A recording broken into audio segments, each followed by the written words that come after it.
안녕하십니까? 안녕하십니까? 이 시공 구조학 어쩌면은 좀 부담이 있는 그러한 과목 중에 하나죠. 그죠? 예. 우리 기사 시험에 응시하시는 분은 역학이 들어가 있는 과목이고, 그 다음에 역학은 아마 한 문제 정도는 계속 출제되었다고 생각하시면 되겠고, 산업기사에서는 역학은 빼고 공부하셔도 된다고 말씀드리고 싶습니다. 특히 이제 우리 적용 시공학에서는 어쩌면 우리가 이 적용 공부를 하기 위해서, 적용업에 종사하기 위해서는 이 시공 업무만은 꼭 정확히 해야 되죠. 그죠? 특히 뭐 흥량을 계산하는데, 그죠? 만일에 잘못 계산하면 어떻게 돼요? 굉장히 많은 돈이 손실될 수도 있죠. 그죠? 이만큼 시공에서는 안전성도 문제가 될 수 있고, 그 다음에 또 어떠한 하나의 능력도 될 수 있기 때문에 더 충실히 공부해서 고득점을 하셨으면 좋겠습니다. 자, 시작을 해보겠습니다. 적용 시공 재료에 보면은 시공 계획하고 시공 관리가 있고, 그 다음에 거기서 시공 계획에서는 각 부분의 공사에 착수하기 전에 어떻게 해요? 가설물이라든가 기계 배치, 자재 반입, 그 다음에 시공 순서, 우리 내도 공정표죠, 그죠? 그 다음에 계획하는 것을 시공 계획이라고 한다라는 얘기죠. 그 시공 계획을 세울 때는 일반적인 원칙에서 보면은 재료, 제품, 이동, 소요, 뭐 작업량을 최소화해야 되는 거죠. 힘을 적게 들이고 어떻게 공사를 마무리하는 것이 제일 좋다는 얘기죠. 각 작업에 뭐다? 일일 작업량을 일정하게 계획을 한다. 선수 작업이 뭐고 그 다음 후 작업이 뭐다라는 것을 어떻게 한다? 그것을 일정하게 계획을 하는 것이 좋다. 그 다음에 작업은 되도록이면 기계화죠. 그죠? 지금 인력화가 아니라 기계화 공정이 낫다. 그 다음에 작업량은 적합한 기계를 선정해서 작업 능률을 높이는 게 좋다. 100호를 주문했는데 07짜리 오고 04짜리 온다고 하면 그날 작업에 따라서 04짜리가 맞을 수도 있고 07짜리가 맞을 수도 있겠죠. 그래서 능률적으로 높일 수 있는 기계를 선정해야 되고, 작업에 따라서 여러 가지 기계 설비와 함께 사용하는 경우에는 각각의 능력을 고려해서 고르게 이용하도록 해야 된다라고 보시면, 계획을 세워야 된다고 보시면 되겠습니다. 자, 시공 순서를 시작하면은 현장 편성을 해야 되죠. 그죠? 최우선으로 해야 되죠. 현장에 누구누구가 있고 어떤 분이 반장님이 되시고 이거죠. 그 다음에 공정표작, 이건 공사 착수 전에 해야 되는 얘기죠. 그 다음에 실행 예산의 편성 조성, 하도급 선정, 그 다음에 가설물 준비 을 결정을 해야 되고, 그 다음에 가설물이라는 것은 뭐 공구를 넣는다든가 인부들의 옷 갈아입는 장소를 만든다든가 뭐 이런 거 있잖아요. 그죠? 요즘은 뭐 컨테이너 박스 하나 갖다 놓으면 된다고 그러던데, 어쨌든 가설물 준비를 해야 되고, 그 다음에 펜스도 혹시 쳐야 될 수도 있죠. 그죠? 출입 금지, 우리 공사를 하고 있는 동안 출입 금지, 가설물 준비예요. 그 다음에 재료 선정, 그 다음에 재해 방지, 이것은 있잖아요. 100번 1000번 연구해도 좋은 일이죠. 예, 그래서 이러한 것들을 가지고 이제 시공 계획 순서를 정한다라고 보시면 되겠습니다. 그 다음에 이제 공기 지배적인 요소를 본다 하면 1차적인 요소는 구조, 규모, 용도가 되고, 2차적인 것은 청부자 능력, 청부자의 능력하고 자금 사정, 또 날씨가 또 받쳐줘야 되잖아요. 혹한기가 또 혹서기 같은 경우는 어떻게, 너무 추워서 일을 못하고, 너무 비가 많이 와서 못하고, 더워서 못하고, 그죠? 그 다음에 이제 3차적인 요소에서는 이제 발주자의 요구 조건이 어떠냐, 그 다음에 설계의 적부, 그 다음에 감사 능력까지도 봐야 된다.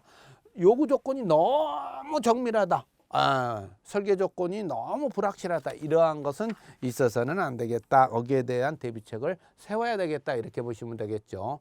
시공관리에서는 시공 계획에 따라서 공사를 합리적이고 능률적으로 해야 되죠. 그죠? 추진할 수 있어야 되고, 재료와 노무 준비에서는 공사에 필요한 재료와 근로자를 확보하고, 시공 기계하고 설비를 어떻게 한다? 그 다음에 가설물 등을 준비해야 된다고 보시면 되겠죠. 이게 하나라도 틀리게 된다 하면 어떻게 해요? 3이죠. 이게 틀리게 된다 하면은 이 일은 언밸런스가 나죠. 제대로 계획대로 굴러가지 않는다, 이런 표현을 쓰죠. 그 다음에 지도 감독에서는, 지도는 일반적으로 건설 공사의 대부분이 하도급자가 시공을 하게 된다. 언도급자는 하도급자 근로자를 지도하고 감독하여 공사에 제대로 진행되는지 하도급자를 지도한다. 자, 우리도 이 자격증을 짜가지고 가면은 현장 소장을 하게 되면은 시설물 설치하시는 분들이 오셔가지고는 계획대로 저 퍼걸러를 지금 조립하고 있어요. 누가 책임져야 돼요? 결과적으로 내가 책임져야 되죠. 그죠? 주의 감독을 누가 해요? 우리가 해야 되죠. 근데 적당히 해놓고 갔어. 그래요? 만일에 준공받을 때 그대로 이루어지지 않았다 하면 준공이 떨어져요? 안 떨어지죠. 그러면 뭐예요? 준공 지연되면 얘네들은 와서 수리만 해주고 지적사항을 새로 만들어주기만 하면 돼. 우리는 어떻게? 그것을 다 관리해줘야 되죠. 그 재준공 떨어지는 시간까지 우리가 다 처리해야 되니까 비용이 굉장히 많이 소요된다고 그렇게 보시면 되겠습니다. 자, 검사 보시자 하면 공사 도중에 재료에 뭐 한치도 또는 먹줄치기라든가 검사를 하고 하도급 공장에서 제대원 검사 제품을 어떻게 해요? 특히 조사해야 되죠. 그죠? 특히 어린이 시설물 같은 경우는 어떻게 해요? 법적인 허가를 받은 내용을 지금 와서 조립할 수 있잖아요. 그러니까는 그러한 내용이 적합한지 받았는지 이러한 것들을 확인해야 되고, 그 다음에 공사의 마무리 단계에서는 검사, 그 다음에 조작 검사, 그 다음에 기능 검사까지 다 해야 된다. 유니 시설에 미끄럼틀을 봤다, 조합 놀이대를 봤다 하면은 어디에 옷걸림이나 없는지 아니면은 볼트가 다 조여 있는지 이런 것을 누가 해야 된다? 바로 우리가 해야 된다고 보시면 될 것 같습니다. 다음 재료를 보신다 하면은 생산 재료에서는 천연 재료하고 인공 재료가 있다라고 보시면 되겠고, 천연 재료는 우리가 알고 있는 대로 그대로 누가 하나님께서 만들어 주신 재료라고 보시면 되겠고, 인공 재료는 천연 재료를 이용해 가지고 우리 인간이 만든 그러한 재료로 보시면 되겠습니다. 자, 화학적 재료 사용 목적에 따라 화학적 재료는 아직 아닌가요? 그렇죠. 자, 그 다음에 보시자 하면은 이제 무기질 재료에서 금속 재료하고 비금속 재료하고 구분이 되고, 그 다음에 천연 재료하고 합성 재료하고 구분이 되는데, 자, 유기질 재료에서 천연 재료에 목재, 그 다음에 들어가 있는 게 아스팔트가 들어가 있어요. 근데 아스팔트를 이제 우리는 천연적으로 채취를 못 하는데 천연적으로 채취하는 곳이 있어요. 그렇기 때문에 지금 들어가 있는 것은 천연 재료로 들어가 있다, 이렇게 보시면 되겠죠. 그 다음에 사용 목적에 의한 분류하면은 구조재하고 수장재, 설비재로 되는데, 자, 그 구조재라는 것은 어떻게 해요? 이것이 계속 존치하는 게 아니라 어떤 구조물을 형성했다든가 하면은 뜯어야 되는 그러한 걸로 보시면 되겠고, 그 다음에 수장재 같은 경우는 이제 어떻게 해요? 마감재로 보시면 되겠죠. 치장을 하는 재료로 그렇게 보시면 될 것 같아요. 그래서 매끈해야 되고 뭐라고 그럴까요? 보기 좋아야 되게끔 설치가 되어야 되는 거고, 설비 재료는 이제 급배수 시설이라든가 수경 시설이라든가 난방 시설이라든가 이런 것에 해당된다고 보시면 될 것 같습니다. 그래, 대부분 보면 이제 수상 재료 같은 경우는 할증률도 조금 높다고 이렇게 보시면 되겠죠. 자, 그 다음에 가서 이제 공사의 구분을 한번 보시자 하면은 우리가 주로 살려야 되는 식재 공사, 그죠? 예, 그 다음에 석재, 돌로 다루는 공사, 그 다음에 목공사, 그 다음에 철근 콘크리트 공사, 저적, 담 쌓는 거죠. 타일 공사.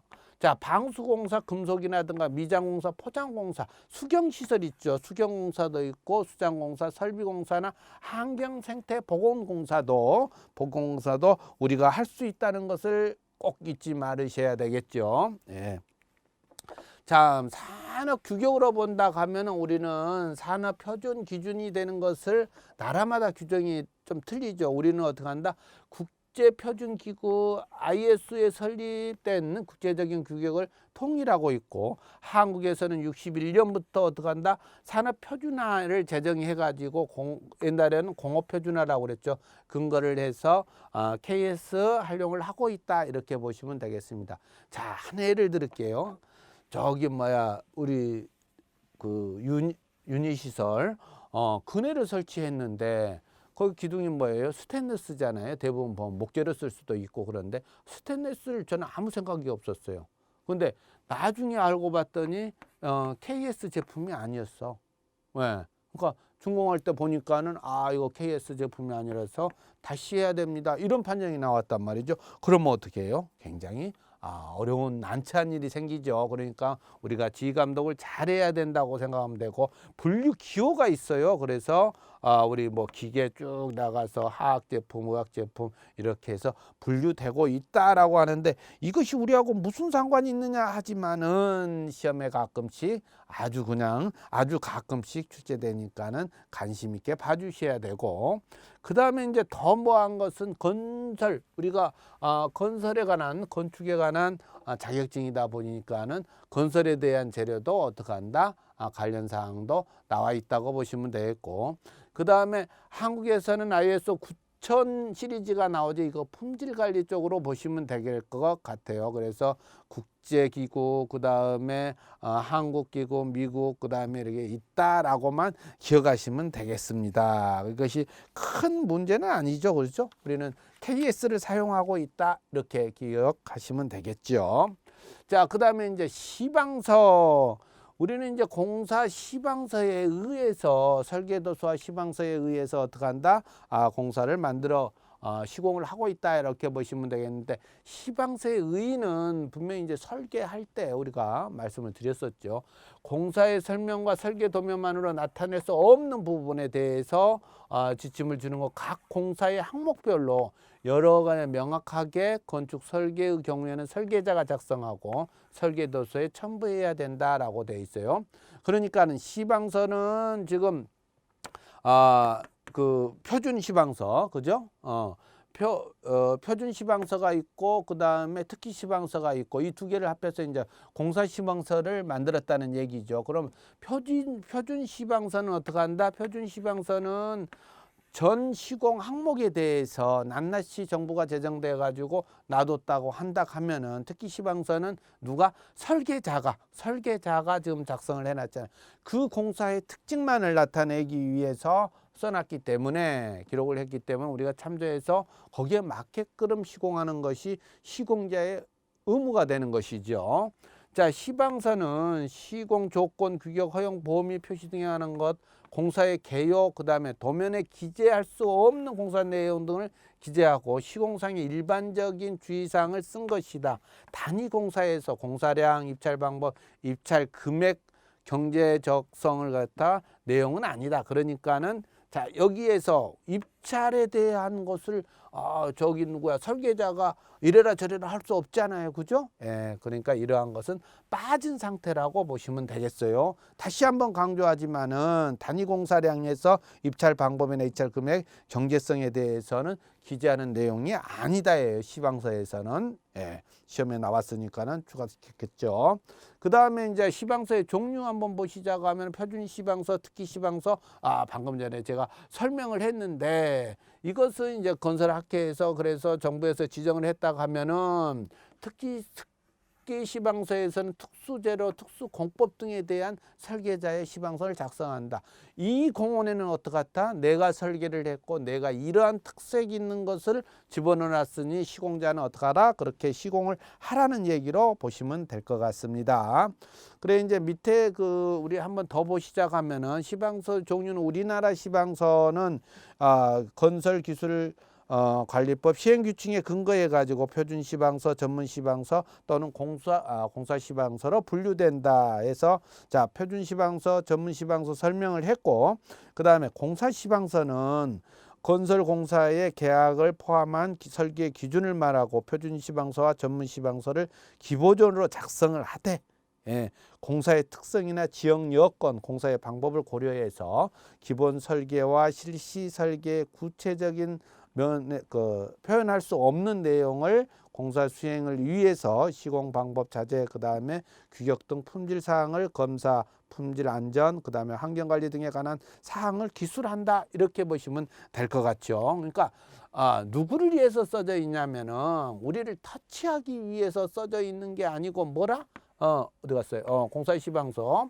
이것은 결과적으로 우리가 답답해할 부분을 어떻게 했다? 여기에 기재를 해줌으로써 시공자가 무난히 시공할 수 있게끔 그렇게 만든 것이 뭐다? 공사시방서라고 보시면 되겠습니다. 대부분 보면은 표준시방서하고 전문시방서하고를 더해 놓은 것에다가 거기에 대한 특수성, 그 다음에 지역 여건, 그죠? 공사 방법, 그러니까 이렇게 특수성이나 지역 여건에 따라서 추가될 것을 추가해 놓은 것이다, 이렇게 보시면 될 것 같습니다. 자, 그 다음에 가서 이제 공사 시방서의 구성으로 시작하면은 구성으로 보신다고 하면 공사시방 내용으로 보면 재료에 관한 것이 나오겠죠, 그죠? 예. 뭐 얘가 될런지는 모르겠지만 지금 계단을 설치해야 된다고 한다 하면은 그 계단에 자연석으로 쓸 것인지 대리석으로 쓸 것인지 돌로만 표시해 놓으면 그렇지 않아요. 그 다음에 정형적으로 쓸 것인지 생김새 그대로 자연스러움으로 쓸 것인지를 어떻게 재료에 관한 사항을 기록해야 되겠죠, 그죠? 그 다음에 강도도 있을 수도 있잖아요. 예, 그리고 그 다음에 공법, 공사 순서에 관한 거 어떻게 할 것인가, 그 다음에 시공 기계나 기구에 관한 거 보시면은 그냥 공사비를 아끼기 위해서 무조건 목도로 날라라 라고 하면 안 되잖아요. 왜? 부실 공사가 될 수 있으니까. 큰 나무를 목도로 날라, 이건 말이 안 되잖아요. 이런 것을 어떻게 한다? 기계에 관한 것도 여기에 기록되어 준다 하면은 편안하게 공사를 할 수 있고, 그 다음에 이제 시공한 주의사항을 해야 되겠죠, 그죠? 예. 여기에는 여기에 이런 돌 붙임은 어떠한 하자가 있을 수 있으니까 어떻게 한다? 더 주의를 좀 해줬으면 좋겠다. 그 다음에 시멘트가 안 묻었으면 좋겠다, 뭐 이런 주의사항이 있겠죠. 그 다음에 보양 청소 정리에 관한 사항도 들어가 있다고 보시면 되겠습니다. 그 다음에 작성에 주의해야 될 거, 공사 전체에 걸쳐서 빠짐없이 기록해야 되죠, 그죠? 자, 공사가 우리는 뭐예요? 다공정이죠, 그죠? 다공정이고 규모가 적죠, 그죠? 큰 공사 같으면 자, 오늘부터 네미콘차 100대가 오면 돼, 순서대로 이렇게 된다 해서 공사가 마무리될 것 같으면 좋은데, 우리는 어떻게 해요? 자질구레하고 휴식 공간 따로 해야, 어린이 공간 따로 해야 돼, 여기 포장 따로 해, 저거 포장 따로 해야 돼, 그죠? 나무 심는 것도 큰 나무 먼저 심어야, 작은 나무 심어야 돼, 또 지피 심어야 돼. 이렇게 많잖아요. 그러니까는 어떻게 해야 된다? 전체를 빠짐없이 기록할 수 있어야 되고, 서술법으로 간명하고 뜻이 전달될 수 있는 기술을 해야 된다. 서술형이어야 되죠. 대신에 뭐 해야 된다? 전달을 정확히 할 수 있는 기술적이어야 된다. 늘어놓기만 하고 요약이 없으면 안 된다는 얘기죠. 그 다음에 설계 도면과 시방서 내용이 일치하고 중복 기재사항이 없게 해야 된다. 아니, 설계 도면에 거기에 나무 심게 됐고 나무 규격이 다 나와 있고 이러는데 여기서까지 한다 하면은 안 되죠, 그죠? 그러니까 중복을 피해야 된다. 설계 도면에 있는 것은 굳이 시방서에 넣을 필요는 없다는 얘기죠.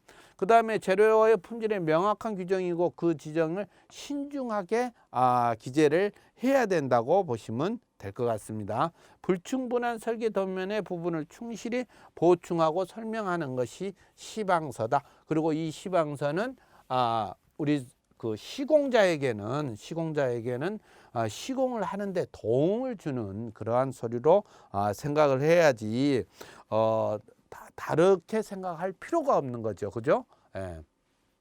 그 다음에 5.5기가 없이 띄어쓰기를 해야 되고, 공사 범위를 명시하고 공법이나 마감 상태를 정밀도를 명확하게 규정을 해야 되고, 실시되지 못하는 일 또는 필요 없는 것은 기재하지 않아도 된다. 예를 들어서 자, 계단을 이렇게 만들기로 되어 있는데 여기다 자연석으로 이렇게 놓게끔 설계해 놓고, 그 다음에 필요 없이 어디는 자연석을 놨다가 이러이러한 이유로 파괴됐으니까 너네들은 잘해라, 이런 것은 안 된다는 얘기예요, 그죠? 아니, 시공하라는 대로 우리는 할 것이고 설계대로 할 거다는 얘기죠, 그죠? 그런데 거기에서 뭐 어디 공사는 잘 되고 어디 공사는 못 됐습니다, 이러한 것은 필요가 없다. 그 다음에 시방서 작성 순서는 공사 진행 순서에 일치하도록 해야 되죠, 그죠? 시공자가 그거 어디에 써져 있어? 라고 찾으면 안 된다는 얘기예요. 그 다음에 형식적으로 본다면 시방서에 치중하고 있는 도면은 간단해야 할 경우에는 공사가 아주 단순해야 되고, 그러니까 시방서에 치중한다는 것은 공사가 간단해야 되고, 그 다음에 시방서를 간단하고 도면이 치중해야 될 건 비교적 공사가 소규모인 공사, 시방서 도면이 모두 치중할 경우는 중요한 공사와 그 다음에 가장 공사량이 많은 것, 이렇게 해서 구분을 하면 됩니다. 자, 그 다음에 이제 시방서하고 설계 도면 우선순위를 지금 놓고 얘기를 하는데, 서로 상반되었을 때, 상의할 때는 그러면 어떻게 할 것인가 라는 문제이죠. 그죠? 예. 이때는 보면은, 자, 집행되는 공사의 설계 도면하고 시방서 내용의 차이가 발생했을 경우, 그죠?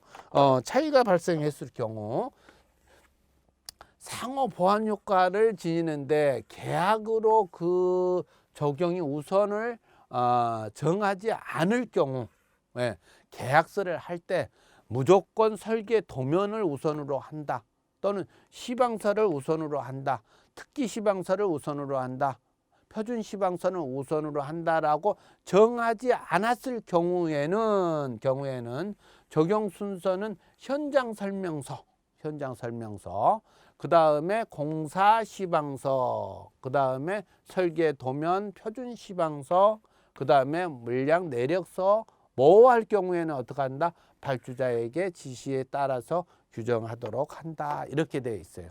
네. 근데 이제 현장 설명서가 만일에 없었을 경우에는 뭐가 특기 시방서, 다시 말해서 공사 시방서 포함되어 있는 특기 시방서, 전문 시방서라고도 하죠.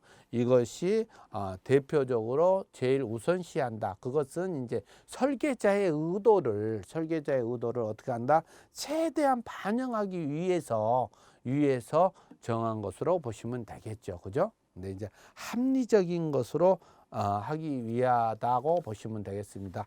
그러니까 우리가 이러한 그 공사 시공을 시작을 하면서 이제 뭐 네트워크 공정표도 들어갈 것이고, 뭐 그 다음에 토공사 뭐 이렇게 해서 쭉 이제 들어갈 건데, 이러한 기본적인 시방서하고 설계서 개념, 그 다음에 집행 순서, 이러한 것들에 대해서는 꼭 한 문제는 나오니까 열심히 공부하도록 그렇게 하겠습니다.